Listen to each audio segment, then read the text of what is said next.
Salut tout le monde, j'espère que vous allez bien. Je suis très contente de vous retrouver aujourd'hui avec une nouvelle vidéo. Contrairement à mes habitudes, il s'agit aujourd'hui d'une histoire américaine qui s'est déroulée en 1996. Avant de débuter, je veux juste vous préciser que je suis très consciente que je suis incapable de prononcer des noms anglophones, donc je fais appel à votre compréhension à cet égard. Merci beaucoup. Donc, si vous êtes prête, j'aimerais vous raconter l'histoire d'Amber Engerman.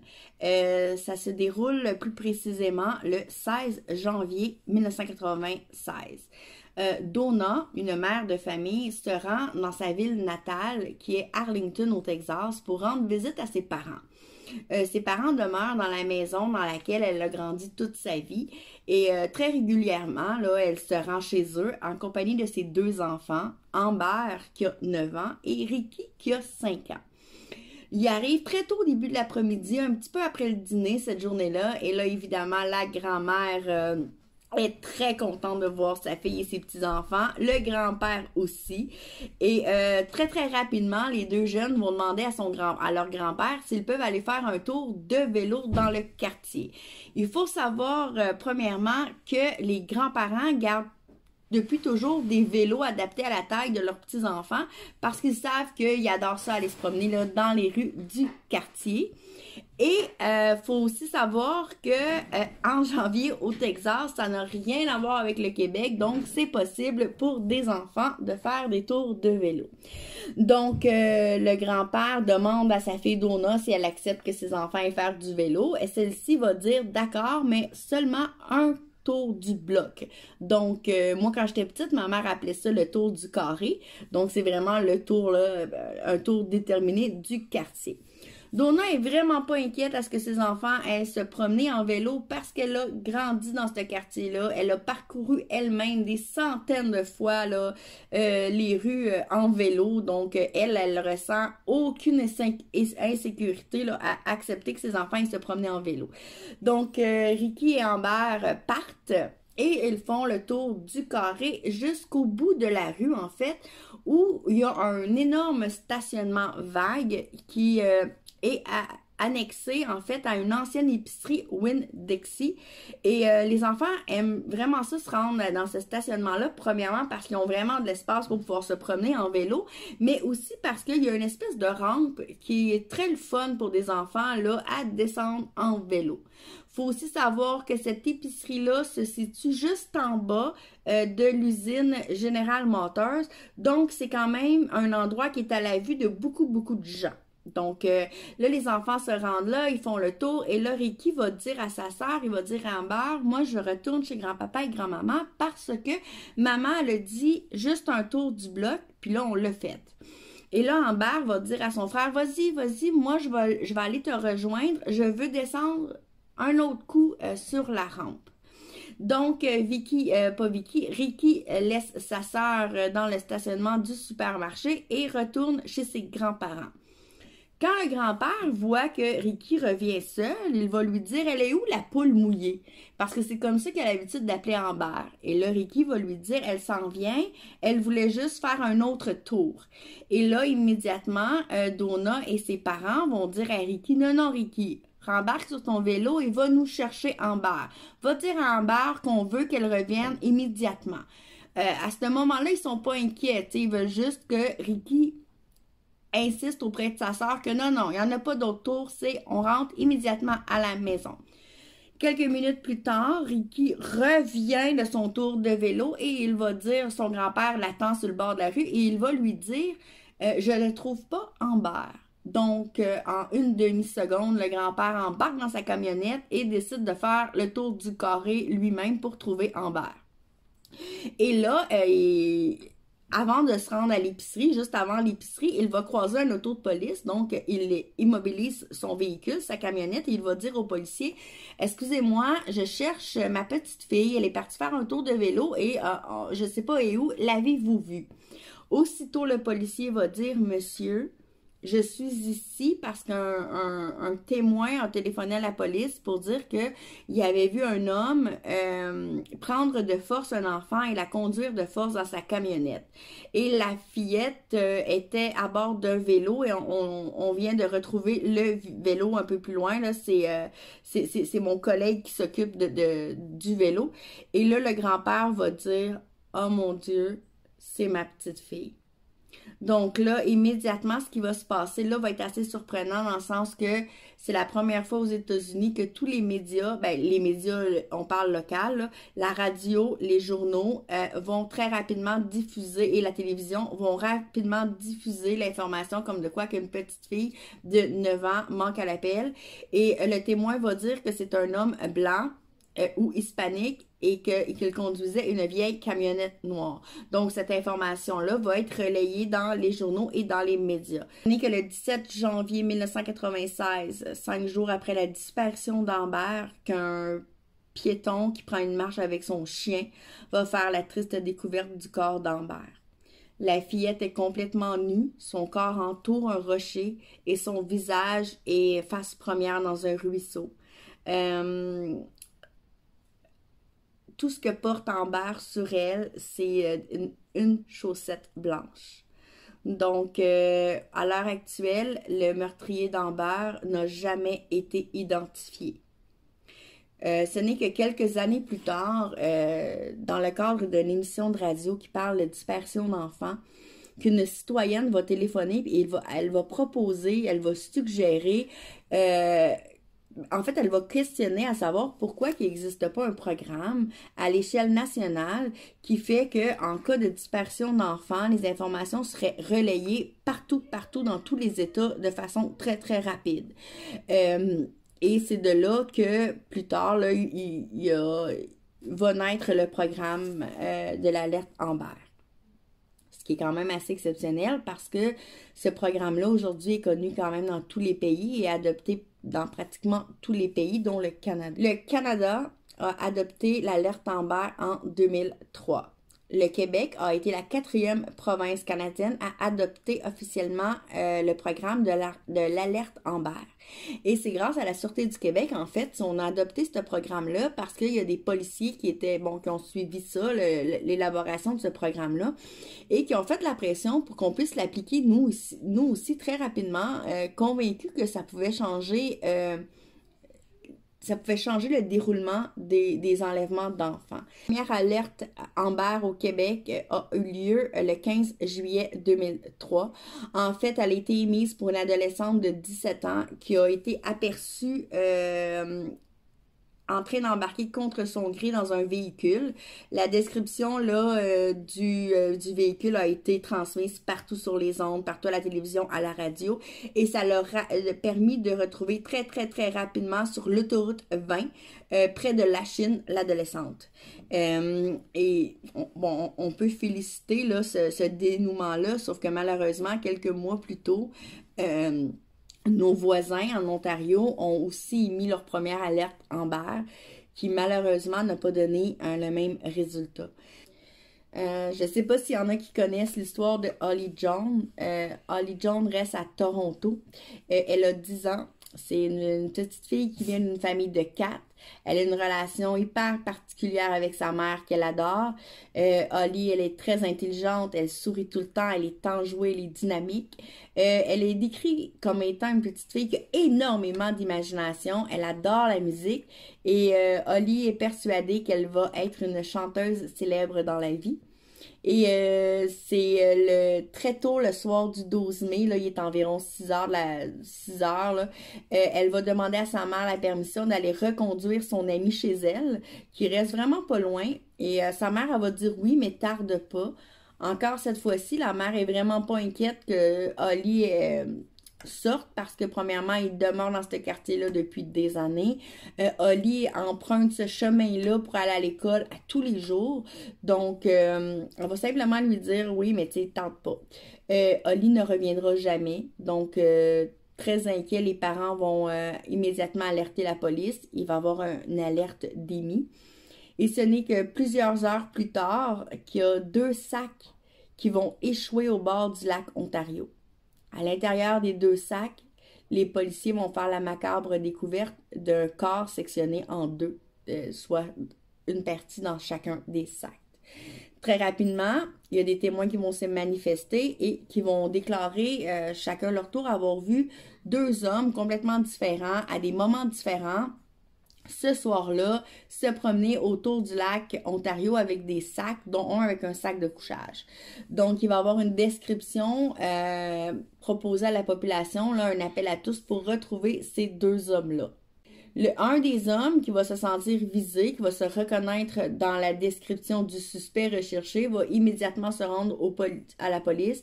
Il va avoir une enquête, il va passer un test du détecteur de mensonges et il va être très rapidement là, libéré de tout soupçon et écarté de l'enquête.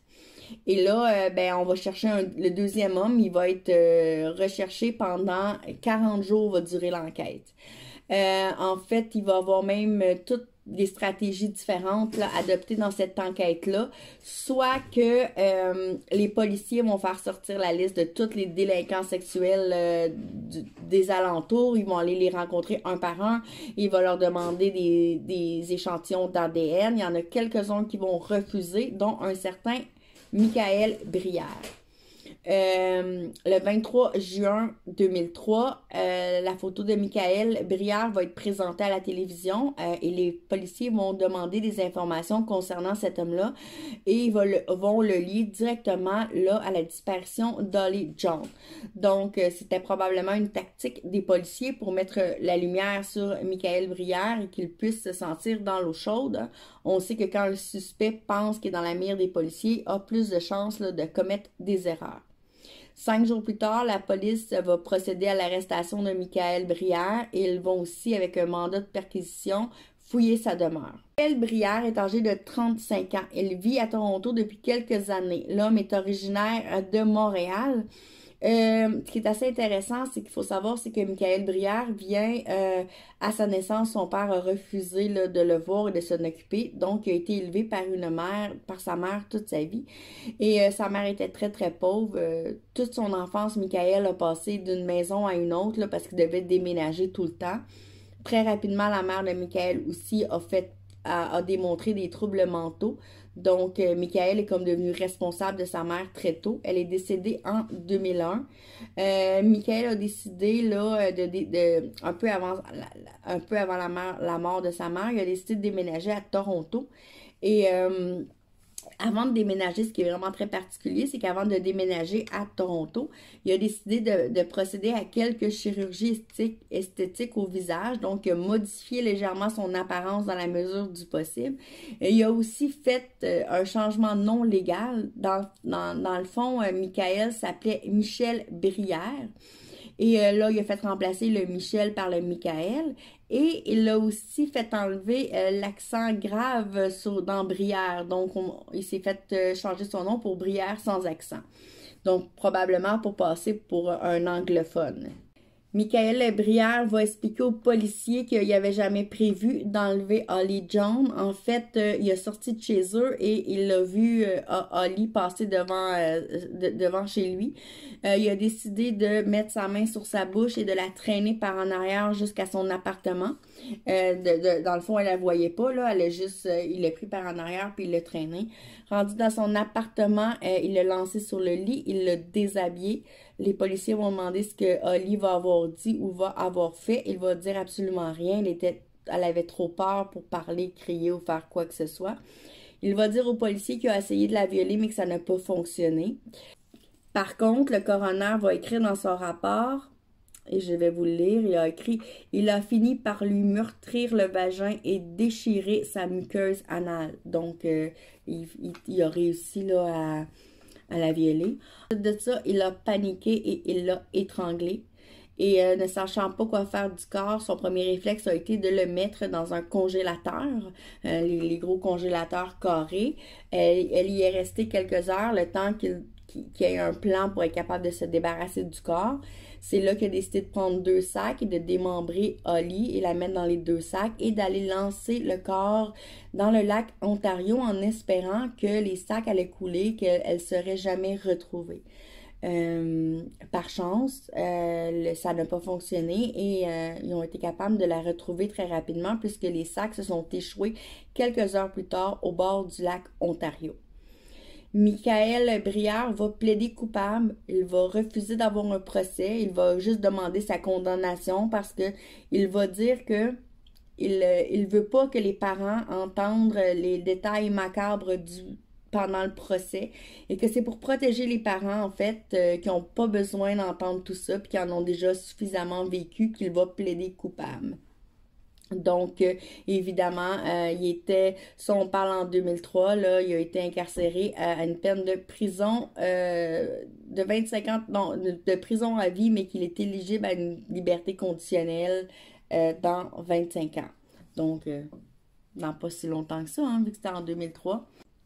J'ai décidé de vous donner quelques statistiques rapides en terminant sur l'alerte Amber au Canada.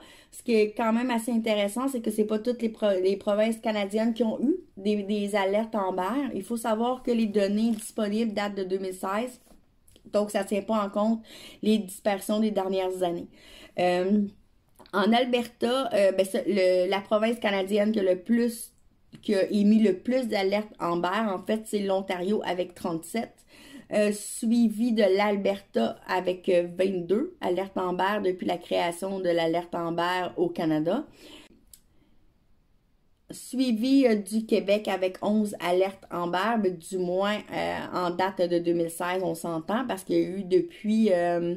il y a eu l'histoire d'Hugo Fredette qui est parti avec son fils. Il y a eu l'histoire des sœurs Carpentier cet été aussi. Il y a eu une alerte Amber à cet effet-là. Ensuite de ça, il y a la Saskatchewan qui a eu 6 alertes Amber. Ce qui est quand même assez exceptionnel. C'est que les maritimes pour les Français, les maritimes au Canada, c'est le Nouveau-Brunswick, c'est l'île du Prince-Édouard, c'est la Nouvelle-Écosse. Il n'y a eu aucune alerte Amber, en tout cas dans les données que j'ai été capable de voir. Il y a eu 86 alertes Amber où on a retrouvé les enfants vivants. C'est quand même assez exceptionnel. Il y a 4 alertes Amber où les enfants ont été retrouvés décédés malheureusement.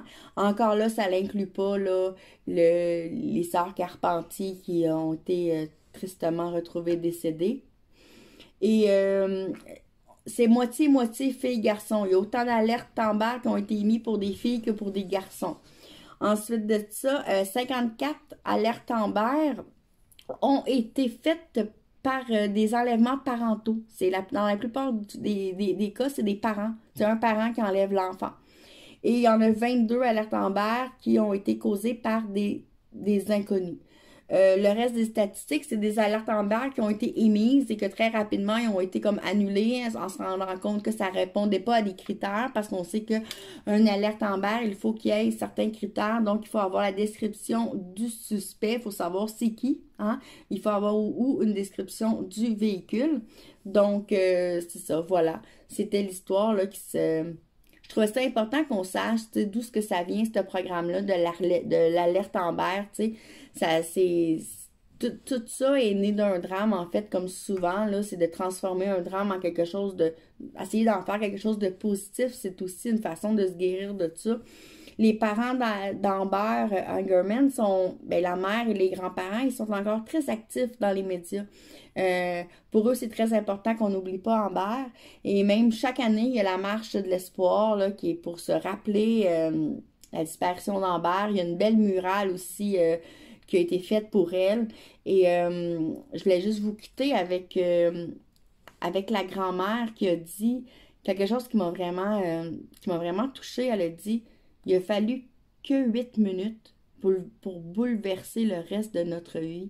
Parce que du moment où Amber et Ricky sont partis en vélo cette journée-là, à Arlington, au Texas, en fait, du moment où ils sont partis, que Ricky est revenu sans Amber, il s'est écoulé seulement 8 minutes. Il a fallu 8 minutes pour kidnapper une petite fille. Et dans le fond, c'est là qu'on voit qu'un drame, ça se déroule en un quart de seconde. Quelqu'un qui est dérangé, qui veut kidnapper un enfant, c'est très très facile, c'est très rapide. Ça n'a aucun bon sens. 8 minutes peut gâcher le reste de ta vie. C'est épouvantable. Donc, j'espère que vous avez trouvé cette vidéo-là intéressante. C'est sûr que c'est pas intéressant, là, l'enlèvement et le meurtre de 2 enfants, mais ça nous permet quand même de comprendre l'origine du programme de l'alerte Amber. Donc, dans ma prochaine vidéo, ça va peut-être être encore un sujet américain parce que j'aimerais ça vous parler des femmes dans le couloir de la mort. J'aimerais vous présenter des gens qui ont été dans le couloir de la mort. Et c'est ça. Là, je travaille là-dessus actuellement. Est-ce que ça va être le prochain ou est-ce que je vais trouver une autre idée entre-temps? Je ne le sais pas. Je voulais en profiter aussi pour vous remercier pour vos commentaires. C'est tellement gentil. Je sais que je ne vous publie pas des vidéos de façon assidue. Je n'ai pas de calendrier. C'est comme de façon aléatoire. Ce qu'il faut savoir, c'est que je passe ma vie à faire des recherches. Donc, des fois, mentalement, je suis un petit peu épuisée. Donc, ça en demande. Et voilà. Donc, je le fais quand que j'ai l'impression d'avoir tout trouvé sur le sujet que je vais vous parler. Et moi, je ressens pas le besoin de vous faire des vidéos, soit comme pour avoir une grosse chaîne YouTube ou quoi que ce soit. Je pense vraiment que, tu sais, il y a comme une raison derrière chacun de mes vidéos. Donc, c'est un petit peu plus difficile de trouver des sujets dans ce cas-là. Et il faut savoir aussi que chaque vidéo que je vous présente, j'aime profondément les victimes. Fait que souvent, ce processus-là de recherche, disons, est un petit peu plus compliqué parce que faut que je sois prête pour vous la raconter. Je suis une hypersensible, fait qu'il faut pas que je pleure à chaque fois que je vais vous donner un détail non plus. Et sur ce, je vous souhaite un bon confinement pour ceux qui sont confinés en ce moment. Un bon couvre-feu. On va juste se dire que par chance, c'est l'hiver parce que l'été, être confiné à 8 heures, c'est moins le fun. Et sur ce, on se revoit bientôt. Bye!